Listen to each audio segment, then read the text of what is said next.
Halo, Tuhan bersamamu. Selamat jumpa kembali dengan Cuap-Cuap Kawam Katal Kawam.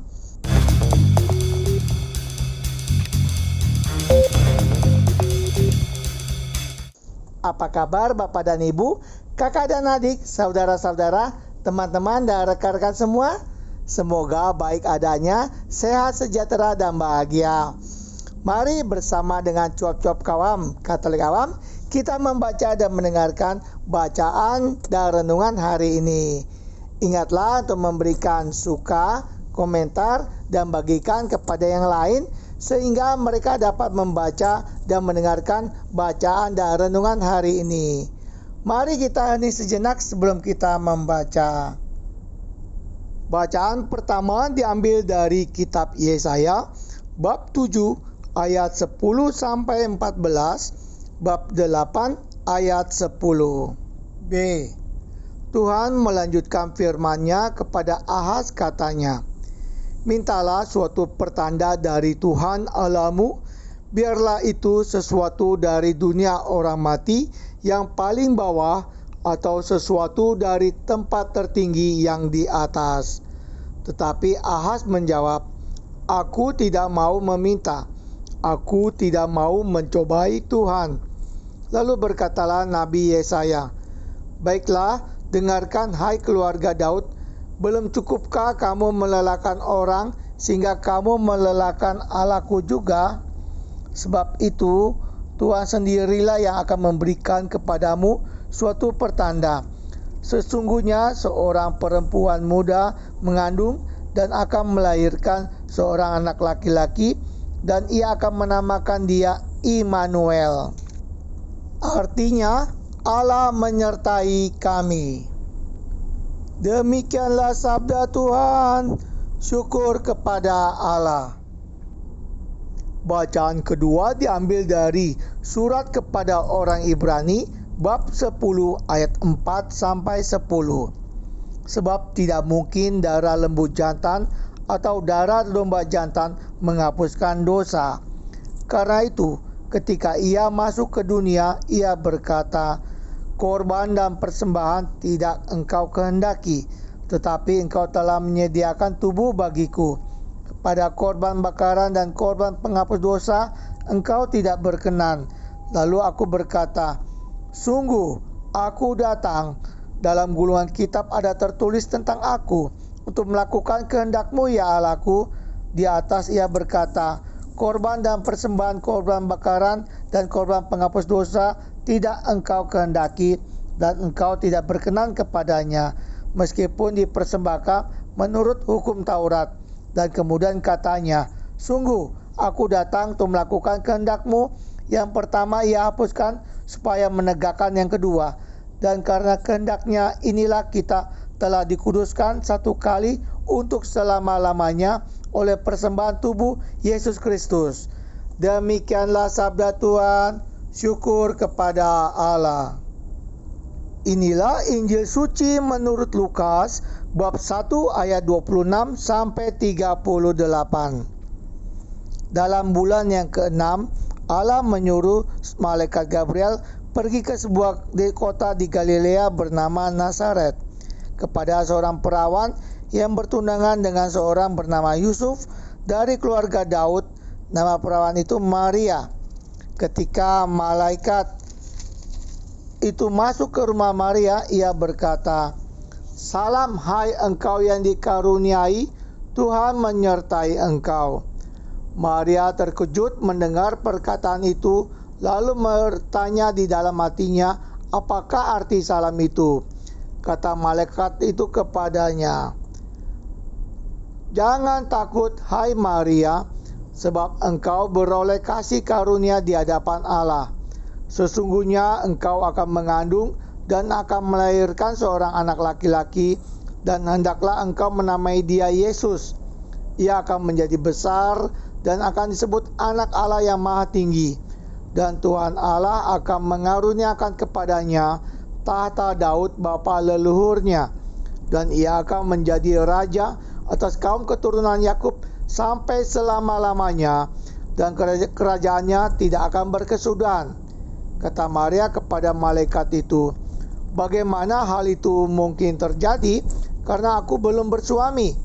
Jawab malaikat itu kepadanya, Roh Kudus akan turun atasmu dan kuasa Allah yang Maha Tinggi akan menaungi engkau. Sebab itu, anak yang akan kau lahirkan itu akan disebut kudus, anak Allah. Dan sesungguhnya Elisabet sanakmu itu, ia pun sedang mengandung seorang anak laki-laki pada hari tuanya. Dan inilah bulan yang ke-6 bagi dia yang disebut mandul itu. Sebab bagi Allah tidak ada yang mustahil. Kata Maria, sesungguhnya aku ini adalah hamba Tuhan. Jadilah padaku menurut perkataanmu itu. Lalu malaikat itu meninggalkan dia. Demikianlah sabda Tuhan. Terpujilah Kristus. Bapak, Ibu, dan saudara-saudariku yang terkasih, baik yang di gereja ini maupun yang mengikuti perayaan ini dari rumah masing-masing. Hari ini gereja merayakan Hari Raya Kabar Sukacita, di mana malaikat Gabriel mengunjungi Bunda Maria dan mengabarkan apa yang akan dialami oleh Bunda Maria.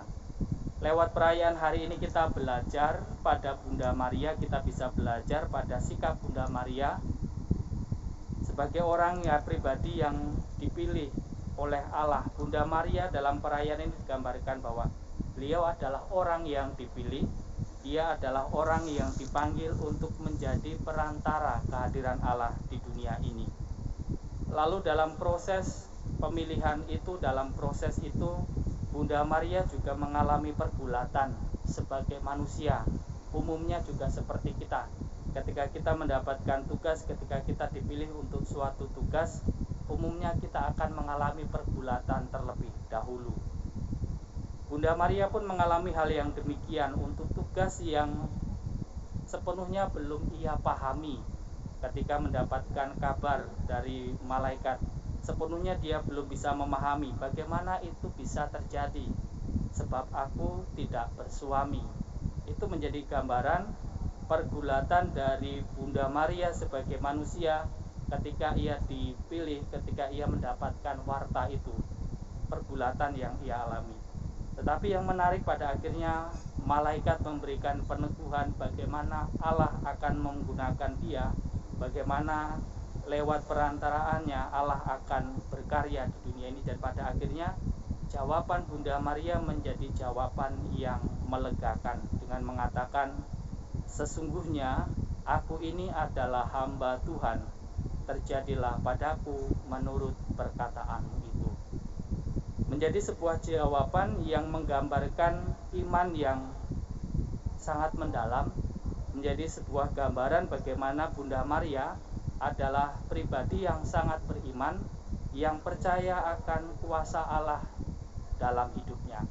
Itu menjadi gambaran bagi kita bahwa untuk hal yang bahkan ia tidak pahami, bahkan membuat ia juga mungkin juga masih bingung, mungkin juga setelah ia mengucapkan itu pun ia juga mungkin masih bingung, tetapi menjadi sebuah gambaran bagi kita bahwa Bunda Maria adalah bunda yang sangat beriman, pribadi yang sangat beriman, pribadi yang sangat percaya akan karya Allah dalam hidupnya. Menjadi gambaran bagi kita, dan pada akhirnya keterbukaan Bunda Maria akan karya Allah, iman Bunda Maria inilah yang akhirnya menjadi rahmat yang tak terhingga untuk kita pada saat ini. Iman Bunda Maria memungkinkan kita pada akhirnya merayakan perayaan Hari Raya Kabar Sukacita, memungkinkan kita pada akhirnya memiliki iman yang kita imani pada saat ini. Inilah dampak atau rahmat yang bekerja dari keterbukaan Bunda Maria terhadap pilihan, terhadap karya Allah, terhadap penyertaan Allah dalam hidupnya. Maka saudara dan saudariku yang terkasih, lewat perayaan ini satu hal yang boleh kita pelajari, bahwa keterbukaan kita dan kepercayaan kita akan rahmat Allah dalam hidup kita, dalam panggilan kita, dalam perutusan kita, untuk hal-hal yang kadang belum bisa kita pahami sepenuhnya. Kalau kita senantiasa terbuka untuk kehendak Allah, itu akan menjadi rahmat dalam kehidupan kita. Banyak hal dalam kehidupan kita kalau kita renungkan, kita sadari, yang bisa kita lalui pada awalnya kita meragukannya, tetapi pada akhirnya bisa kita jalani dengan baik. Dan inilah yang kita boleh belajar dari Bunda Maria. Banyak hal dalam kehidupan kita, misteri dalam kehidupan kita yang belum bisa kita pahami, tetapi tetap harus kita jalani. Dalam panggilan kita masing-masing, bahkan dalam karya perutusan kita, dalam perjalanan hidup kita, kadang-kadang banyak hal yang tidak bisa kita pahami, tetapi tetap harus kita jalani. Dan hari ini mari kita belajar dari Bunda Maria. Walaupun ia mengatakan bagaimana mungkin ini bisa terjadi, tetapi pada akhirnya ia mengatakan, aku ini hamba Tuhan, terjadilah padaku menurut perkataanmu itu. Dan keterbukaan, kepasrahan Bunda Maria menjadi rahmat, menjadi berkat bagi dunia, bagi kita semua.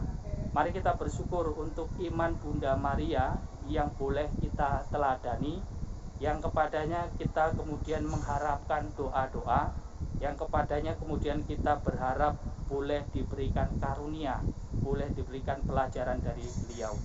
Mari kita bersyukur untuk iman Bunda Maria yang boleh kita imani dalam diri Gereja Katolik, dan semoga sifat iman Bunda Maria yang berserah, yang senantiasa memasrahkan hidupnya kepada Allah untuk segala karya Allah dalam dirinya dan juga kepada kita, sungguh menghadirkan rahmat dalam setiap karya yang bahkan belum bisa kita pahami. Semoga Tuhan memberkati kita. Amin.